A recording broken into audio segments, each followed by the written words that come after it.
My mom used to always tell me, she used to always say, son. Everyone say, son.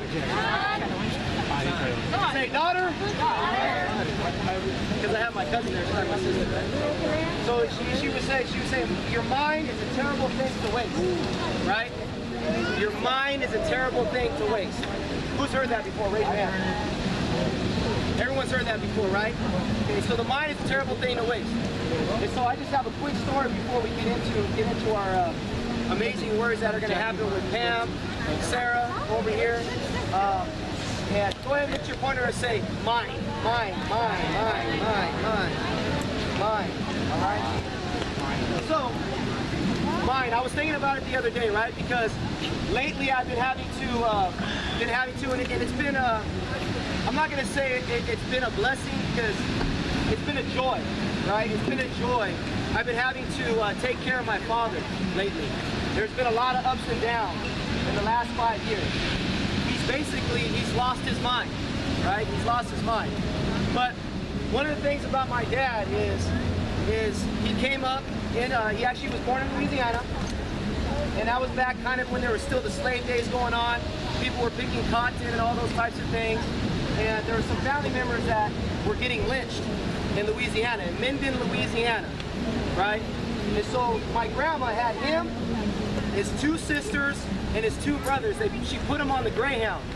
I don't know if they still have the Greyhound then, right? But it sounds right, right? It was the Greyhound in 1952. So she sent them, put them on the bus together. My dad was only 4 years old at the time. This is 1948. Sent him on the bus alone because she knew that it would take a couple more weeks for her to leave for the person that was taking care of her, had ownership over her, so she could basically escape. So she had the kids escape first. They came to San Diego to stay at an aunt's house. And from there on, my grandma Aileen came, my grandpa Charles came. His name was Elbert. Everyone say Elbert. Elbert. That's what I'm going to name my son. Where's the boy? No, Elbert. Why not? Who doesn't like Elbert? I love Elbert. So what had happened was that they came to San Diego, and my dad used to always have hand-me-downs. He came from a very poor family, but there was a lot of love. But he had this fight inside of him, this fight that he would never give up. So he ended up becoming a state champion wrestler, becoming a Golden Glove boxer, was very good in school, kind of went wayward into his 20s and 30s, and ended up changing his life about 31 when he met my mom. When he met my mom, they were together for 25 years. Everyone will say that's a long time, right? And they always say with the marriage, right, till death do its part. So my mom passed away in 2004, right? And so my dad was able to do that. A great father, always was there for me, would work 10, 11, 12 hours a day toiling. You know, then he would come home, you know, read books to me, teach me to read books, teach me to do the right thing. Right? And I did the right thing some of the time. Not a lot of the time, right? But just a really caring, loving father. Got his master's degree, became a pastor at the church, a constant giver. Well, in the last 4 years, his minds went downhill. I believe in schizophrenia. And so now he feels like the Russian police are following him. He feels like, you know, his neighbors are they're burning him with lasers. A lot of things are going on in his head, and now he's lost everything. He's basically in his house barricaded in a dark room. He's lost all weight. He looks anorexic, and it's a very sad situation. And I understand that a mind is a terrible thing to waste. He has an excuse in a way, right? Because he's got burdened with schizophrenia. He's got burdened with, I believe, dementia. Now, I'm the only one that's been able to say that that's what he has, because the doctors won't treat him unless he says he wants to take someone's life or he wants to take his own life. But of course, he doesn't want to do those 2 things. So now he's got to rot in a barricaded apartment thinking that the Russian police are going to come in this amazing place called America. How does that happen? Right? How does that happen? So I'm seeing this happen to my father, and it pains me, it hurts. But then I started to think of us as a group. Maybe some of us, we don't have schizophrenia, maybe we do.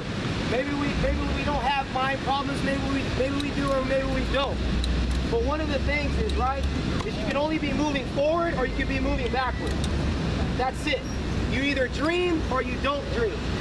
You either have passions or you don't have passions. You either are going for your goals or you're not going for your goals. There's no in between. There's no in between at all. And so you may not be like my father, that may not be going on with you, but you may be stuck in quicksand. You may be stuck in cement. You may be stuck in your mind. Everyone point to your head. You may be stuck in your mind. You may not be pushing forward, right? One of the things that I figured out and learned over time is that you have a good side and you have a bad side. And whichever one you feed is going to dominate. So what do you feed in the morning? Do you feed negativity or do you feed positivity? It's very black and white. And black and white, let's not mix it to make it gray. It's very simple. It's very simple. And so what I'm hoping for you is I'm hoping that you'll be able to reinvent yourself if you're not reinventing yourself right now. I'm hoping that you'll face your fears, right? I'm hoping that you'll make that step to be able to take care of your mind, to be able to take care of your heart, to watch what you're feeding. Watch what you're feeding, either the negative or the positive, right? Because that's going to be the channel, that's going to be the pathway to be able to have you access that dream, that passion, that thing that you've been wanting to do for the last 5 minutes, the last 5 months, 5 years, or everyone say 50 years. 50 years, right?